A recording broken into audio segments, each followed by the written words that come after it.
yaitu meneng menep mancep tapi iso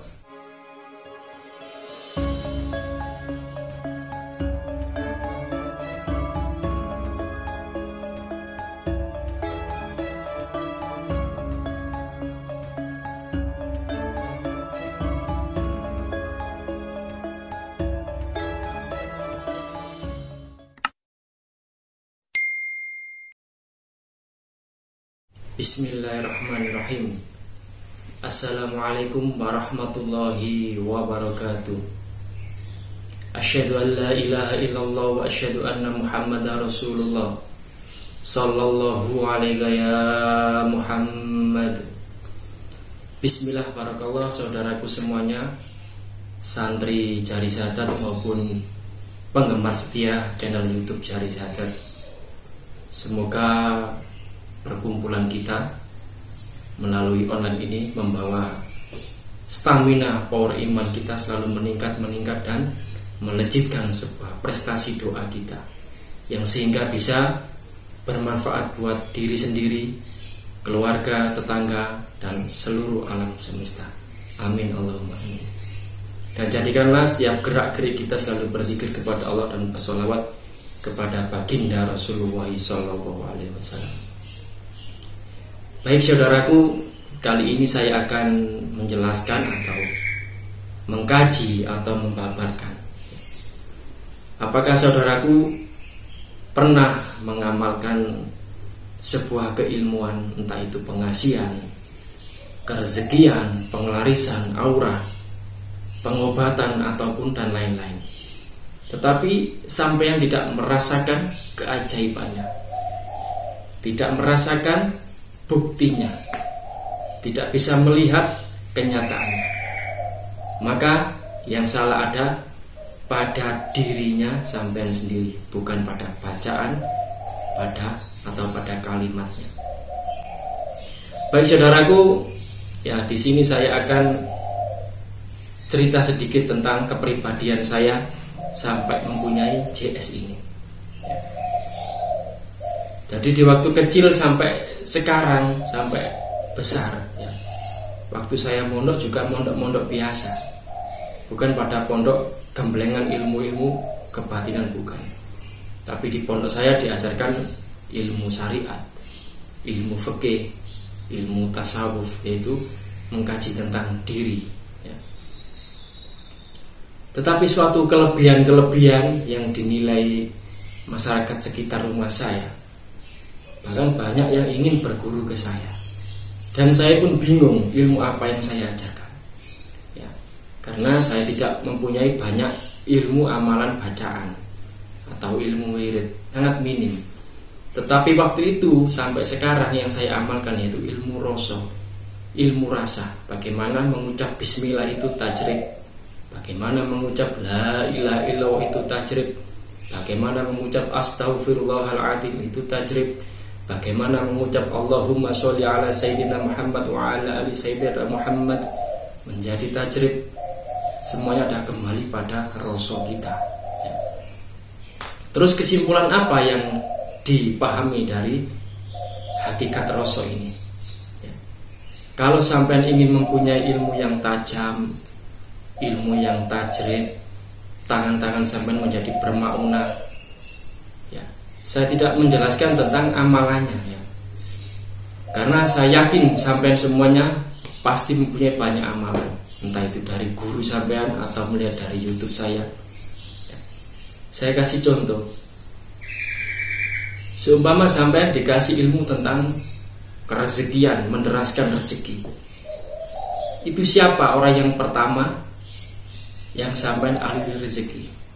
Itu diri sampean atau orang lain?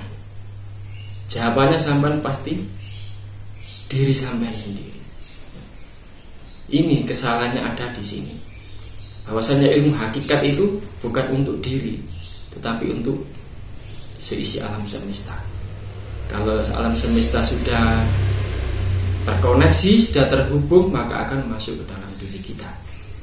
Seumpama sampean mempunyai amalan kerezekian ya, silakan sampean itu melihat sekeliling sampean atau saudara sampean yang belum mampu, bahkan lebih parah kehidupan dari sampean. Ilmu kerezekian itu sampean amalkan, tujukan kepada orang lain itu, jangan pada diri ya. Ini juga untuk menghilangkan sifat-sifat keakuan di dalam diri kita, yaitu tujukan kepada orang lain. Kalau sampai orang lain itu berhasil, maka sampean akan bisa mendapat yang lebih. Nah, ini cara saya yang saya lakukan dulu. Saya punya hobi keliling ya. Keliling di jalan-jalan, di kampung-kampung sendirian tanpa mengajak teman. Mungkin dulu saya waktu masih belajar, saya melihat dari segi fisik, oh orang ini sakit, oh rumah ini miskin, butuh asupan rezeki atau butuh doa.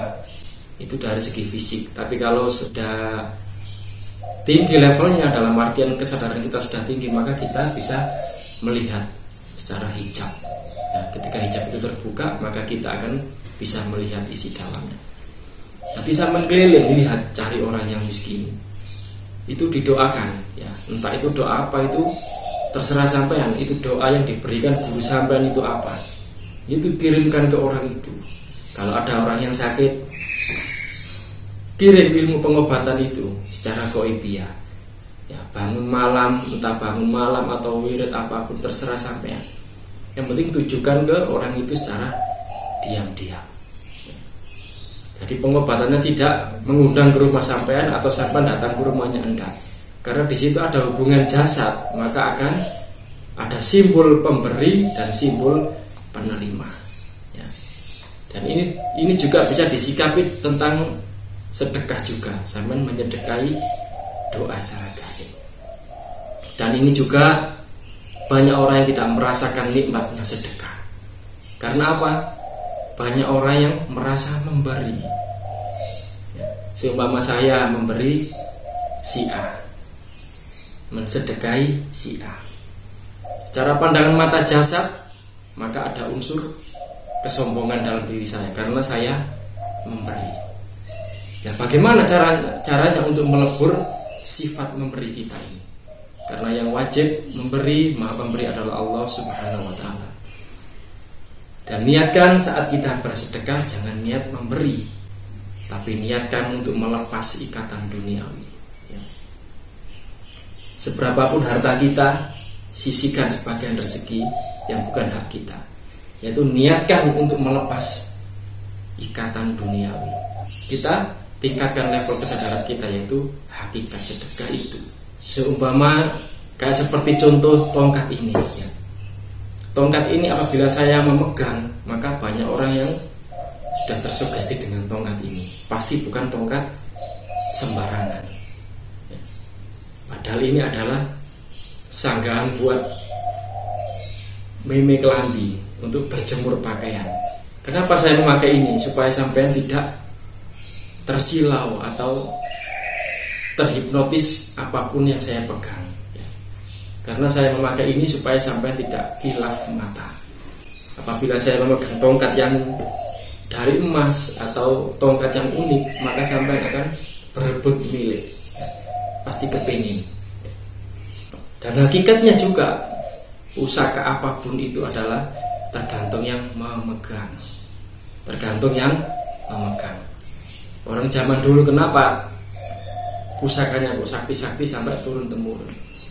Karena orang itu orang-orang pilihan Allah, sehingga apapun yang dipegang, energi itu akan masuk ke benda tersebut sehingga turun-temurun. Dan apabila benda yang berenergi dipegang oleh yang bukan haknya atau mempunyai sifat serakah atau sifat keduniawian, maka pusaka itu akan energinya melebur, turun lagi ke anak turunnya, turun lagi sampai sekarang. Akhirnya zaman sekarang tidak ada pusaka yang sakti kecuali isi hati, kolbu kita, basyiro kita ya. Mungkin cukup sekian pembelajaran dari saya. Silakan diamalkan. Silakan sampai niat melepaskan ikatan dunia, yaitu mendoakan orang secara diam-diam, mengobati orang secara diam-diam. Mengobati ini lebih tajam juga pada sisi gaib, dalam artian orang yang kena penyakit gaib. pun dari jarak jauh sangat tajam. Saya sudah membuktikan sendiri ya, meskipun orang itu sembuh. Dan ada pun orang yang sembuh tapi dia mimpi bertemu saya, akhirnya datang ke sini, bahkan tidak ada kontak apapun sebelumnya. Sangat banyak keajaiban. Dan saya tidak pernah mengupload di YouTube ini tentang sebuah keajaiban-keajaiban yang di luar nalar ya. Karena ilmu yang kita pelajari itu jangan dibicarakan kepada orang lain. Karena apabila ilmu itu sudah meningkat kepada hakikat, maka orang lain tidak akan bisa menerima kalau tidak sejalan dengan kita. Maka cukup berdiam diri, tegakkan tauhid kepada ilahi, dan gerakkan alam semesta ini dengan kebaikan ilmu kita, yaitu menep mancep tapi isok ngerakno alam semesta, yaitu wong sing manfaat kanggo wong liya. Wa alam bisawab, semoga bermanfaat. Assalamualaikum warahmatullahi wabarakatuh. Salam wujud, wujudkan impian dan harapan.